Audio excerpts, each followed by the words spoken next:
Le gouvernement français a présenté mercredi son projet de budget 2015 dans lequel 21 milliards d'euros d'économies seront réalisés, non pas par une baisse des dépenses publiques, mais par une moindre progression. La hausse des dépenses sera limitée à 0,2%. Le ministre des Finances, Michel Sapin, est venu présenter ce budget devant la presse mercredi. Dans le contexte économique défavorable que nous connaissons, le gouvernement a décidé de maintenir la stratégie économique qui a été présentée au printemps. Nous assumons le sérieux budgétaire, nous refusons l'austérité.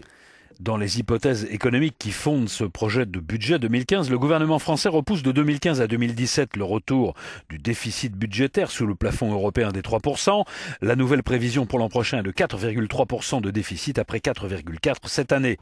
Quant aux prévisions de croissance économique, celles du gouvernement Valls ont été jugées optimistes par le Haut Conseil des finances publiques. La dette publique en France a dépassé les 2000 milliards d'euros. On ne prend pas les vraies mesures, on a besoin d'une thérapie de choc. Et cette thérapie de choc n'est absolument pas appliquée, ni d'ailleurs sous Sarkozy, ni de manière sous Hollande. Et donc c'est tout le drame, c'est qu'on va continuer à augmenter le déficit, continuer à augmenter la dette. Et alors pour le moment ça ne se voit pas trop parce que les taux d'intérêt sont très bas, mais un jour les marchés vont se réveiller et les taux d'intérêt vont flamber et on aura une crise grecque en France.